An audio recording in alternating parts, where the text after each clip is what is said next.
الحمد لله والصلاة والسلام على أشرف الأنبياء والمرسلين وعلى آله وصحبه أجمعين. فسبحانك لا علم لنا إلا ما علمتنا إنك أنت العليم الحكيم.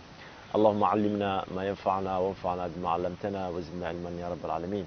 Chers téléspectatrices et téléspectateurs de la télévision Lumière, nous y voilà à nouveau dans un nouvel épisode sur les bons comportements ou la place des bons comportements en islam. Donc, comme nous l'avons souligné dans nos prochains épisodes, dans nos précédents épisodes, donc nous avons souligné que les bons comportements en islam, la moralité tire sa source dans toutes les religions célestes, mais aussi dans notre religion, l'islam. Donc, un bon musulman doit être quelqu'un qui est irréprochable dans les actes qu'il pose parce qu'il a des bons comportements. Il a su se ressourcer des bons comportements qui ont en quelque sorte redémolé sa vie. On a su faire au début de cette tentative modeste, un peu montrer comment étaient les Bédouins, comment étaient leurs mœurs, mais on a vu ces gens-là, le prophète les a changés, il les a poussés, il les a en quelque sorte mis leurs pieds sur l'étrier, ils ont su faire leur mue en nous édifiant la plus grande civilisation au monde. Alors que c'est des gens qui n'avaient aucun rôle à jouer, ils étaient par rapport aux civilisations qui les entouraient, étaient des gens qui n'avaient pas vraiment un poids réel. C'était des gens marginaux à leur temps, des tribus parsemées par l'Arabie, la péninsule arabique. Ces gens qui n'avaient aucun poids, ils n'avaient aucun aura. Donc, mais ils ont su faire leur mue. Grâce à quoi? Grâce à l'islam et grâce aussi au bon comportement qu'ils ont su un peu faire valoir dans les actes qu'ils posent. Donc, dans le précédent épisode, nous avons montré que parmi les bons comportements que doit avoir un bon musulman, il y a cet humanisme. On l'a vu dans la vie du prophète et de ses compagnons. Mais aussi, dans la vie du prophète, je tiens à souligner que quand il y a eu Ghazwat Badr, la première expédition que le prophète avait menée, quand on a fait des prisonniers, des kuffars et autres là, c'était des prisonniers, le prophète disait que si Mut'am bin Uday était là, j'allais lui donner ces gens-là qui sont prisonniers aujourd'hui. Pourquoi? Parce que c'était quelqu'un qui était reconnu, qui avait une autorité sur le bon comportement. C'était quelqu'un de noble, c'était quelqu'un de gentil, c'était quelqu'un de quoi? Le prophète alayhi disait que grâce à ces comportements que cette personne-là a, s'il était là, j'allais lui remettre ces prisonniers-là. Parce que le prophète, c'était quelqu'un qui avait ce côté humaniste, là, qui tient au bon comportement, comme on a vu.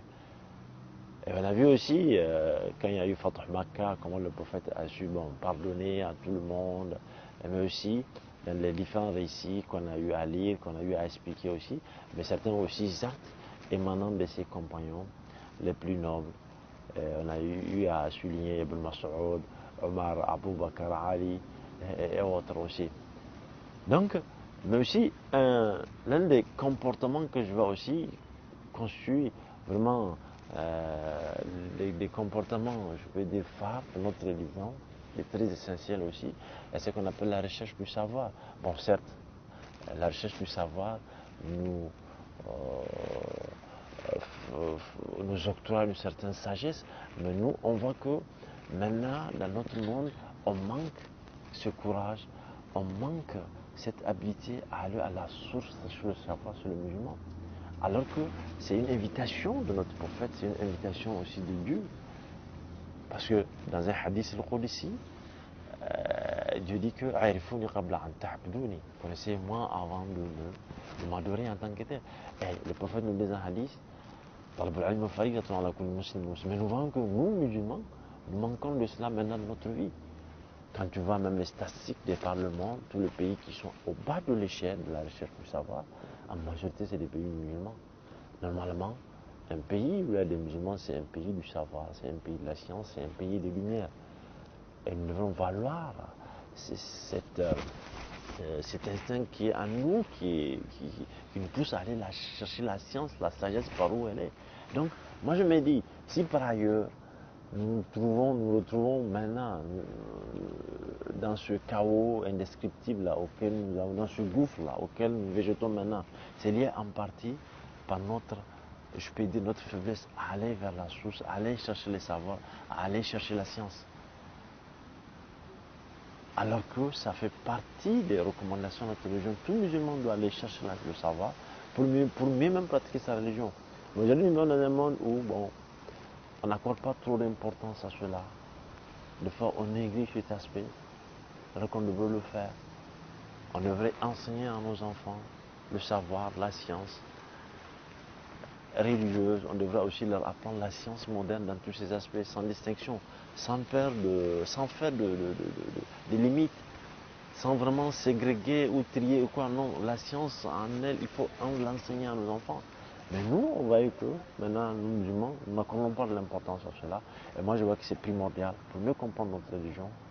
Parce que le prophète l'a fait, le prophète était entouré de comprendre. Le prophète avait envoyé de se comprendre pour apprendre les différentes langues, pour venir servir la mettre au service du musulman. Et nous aussi, on devrait le faire. En tant que bon musulman, on ne doit pas rester comme ça, les bras ballants.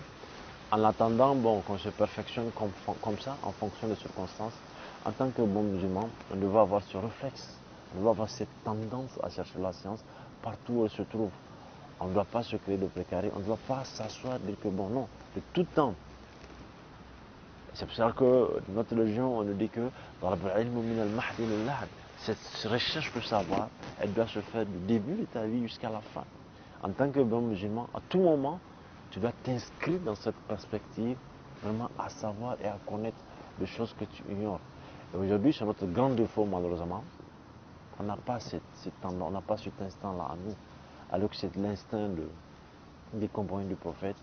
C'est quelque chose que le prophète nous a invité à faire en constance. Parce que, comme le rapporte aussi certains hadiths de la biographie du prophète, on nous fait comprendre que quand le prophète se tait, c'est juste une manière de méditer. Donc il ne s'était pas comme ça pour rien. Quand il se tait, il ne parle pas, il médite. Et quand il parle de choses qui ont un sens. Mais nous, on n'a plus ce sens de méditation parce qu'on ignore la science et on ne fait pas preuve de sagesse dans tous les actes qu'on nous compose. Donc, en partie, tout ce qui émane de nous, qui déstabilise l'ordre, qui fait tout, vraiment est lié à ce manque de science qui est à nous. Donc, en tant que bon musulman, on doit aller vers la science, la connaître, la découvrir, partout où elle se trouve. Et on doit aussi un peu essayer de s'étouffer dans tout le domaine, jour et nuit, vraiment sans se fatiguer, sans faire preuve de relax, sans faire preuve de certaines faiblesses quelconques. Le troisième aspect sur lequel j'avais voulu un peu parler, sur les comportements un peu phares de notre religion. Dans notre religion, on a ce qu'on appelle le sens de responsabilité, qu'aujourd'hui, nous, on en trouve partout, nulle part, malheureusement. Même si on en trouve quelque part, mais ça s'effrite, ça s'étiole malheureusement chez nous. Alors que, en tant que bon musulman, on doit avoir un sens de responsabilité. Dieu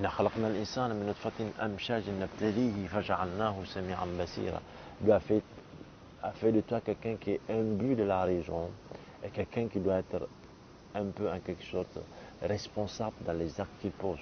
Tu ne dois pas être quelqu'un comme ça. Donc tu dois avoir un sens de responsabilité. Donc le sens de responsabilité qui nous manque aujourd'hui dans notre monde, chez nos dirigeants et chez nous-mêmes qu'on voit, il n'est vraiment pas du tout islamique. Les prophètes étaient quelqu'un de responsable. Il nous a invités à avoir ce sens de responsabilité. C'est pour ça que partout le prophète se trouve, même dans les expéditions, les prophètes demandaient, même d'après même tous ses compagnons. Un jour, après une expédition, le prophète a dit à ses compagnons d'aller faire l'inventaire de tous ceux qui ont perdu leur vie. Après, les gens ont fait l'inventaire, tout ça. Ils ont dit que bon, on a fait l'inventaire, tout ça. Il dit, mais moi, je ne vois pas un fidèle parmi les fidèles, quelqu'un que j'aime de trop, Habib, comme le prophète le disait. Il dit, mais qui est ce Habib-là? Parce qu'il y avait un compagnon qui est décédé qu'on appelle Jlébi, et que les gens, bon, parce qu'il n'avait pas de poids, c'était quelqu'un de méconnu, quelqu'un de lambda, comme ça. Quand on faisait l'inventaire, les gens n'ont même pas pensé à lui pour dire qu'un tel a perdu la vie. Ah, le prophète a dit que nous, moi j'ai perdu, je ne vois pas un ami, un fidèle parmi les fidèles. Et c'était Jlébi, là. Parce que lui, il dormait même à même le sol. il dort sur les étoiles, il n'a même pas là. Il vivait comme ça, le restant de ce que les gens mangent. Mais le prophète l'appelait Habib, un ami. Donc c'était un ami comme les autres, c'était un compagnon comme les autres. Donc le prophète avait ce sens de responsabilité. Mais aussi dans un hadith qu'on nous a rapporté, un jour, sur Madinatul Munawwara, dans la cité, il m'a dit, Sami Anas Dawiya, les gens avaient entendu une sorte de cri comme ça, un truc qui fait peur aux gens. Mais quand les gens étaient sortis, ils ont déjà vu le prophète qui était là devant. Le prophète était le premier à sortir sur son cheval pour essayer d'inspecter, de voir, de scruter qu'est-ce qu'il y a. Donc il était devant, il était vraiment à la primeur, il était devant, donc il avait ce sens de responsabilité là. S'il y avait quelque chose qui allait venir, si c'est une sorte d'incursion des ennemis ou une sorte de malheur qui allait tomber aux gens de Médine, donc le prophète était le premier vraiment à affronter ce danger. Donc c'est le sens de responsabilité que nous avait inculqué le prophète, que nous aujourd'hui on ne le trouve nulle part dans nos comportements, ou même chez tout le monde. Chez un citoyen lambda ou chez un dirigeant, tu ne trouves pas ce sens de responsabilité. Omar bin Khattab, il disait que lui, il craint Dieu qu'une brebis se perd en Irak, vers l'Euphrate, que Dieu lui demande des comptes le jour dernier, alors que lui, il était à Médine. Parce qu'il avait ce sens de responsabilité. Parce que c'était quelqu'un qui ne dormait pas la nuit. Il visitait un peu partout, il fait la ronde de Médine. Et partout aussi, dans le monde musulman, il a des envoyés qui lui rendaient de compte de ce que les gens faisaient. Parce qu'il avait ce sens de responsabilité. Et c'était quelqu'un qui, de tout temps, quand il voit les gens dévier, les ramener à la raison. Amr bin As, qui était en Égypte, un jour, il avait construit une porte à l'entrée de son, soi-disant palais, de son bureau. Mais Omar lui avait écrit en lui disant que, et quand il avait envoyé, même l'envoyé qui va lui remettre la lettre, il lui a dit, bon, en allant, il faut me casser la porte et lui dire que toute personne, tout dirigeant qui met un mur entre lui et ses sujets, Dieu va mettre le jour dernier un mur entre lui et sa miséricorde. Donc là, c'est pour dissuader Amr bin As, c'est de cet acte-là qu'il avait un peu commis, de l'acte-là qu'il avait posé. Parce que quelqu'un qui écoutait ces sujets, c'était quelqu'un à tout moment, il était avec ces sujets pour un peu voir leurs problèmes. Mais aussi, quand on regarde, on scrute de près sur sa biographie, on voit qu'un jour, Omar était dans sa mission de prospection, voir comment les gens vivent. Il est tombé sur quelqu'un qui avait sa femme qui était sur le point d'accoucher. Et que c'est Omar qui s'est mis à son service pour assister sa femme jusqu'à ce qu'elle a accouché. Il lui a fait tout, après il lui a amené à manger et consort. C'est après, on lui a dit que bon, la personne là qui t'a fait tout, c'était Omar. Et que la personne a été vraiment surprise de savoir que c'était Omar là qu'on parlait. C'était Amirul Mu'minin qui était venu se mettre à son service et qu'il a su l'assister dans un moment, l'un des moments cruciaux de sa vie et qui a su vraiment l'assister. Donc chez Omar, il avait cet esprit-là que nous ventilons, nous propérons, nous sommes de vraiment, je peux dire, déjà cassés à tout moment, qu'on voit nos dirigeants le dire, servir et non se servir. Omar avait ce sens-là. C'est pour ça qu'il disait que la nuit, c'est pas facile de fermer l'œil parce qu'il faut voir ce que Ra'ya fait, les gens font. Mais aussi la nuit, il ne faut pas dormir parce que c'est pour que les gens se trouvent dans des problèmes.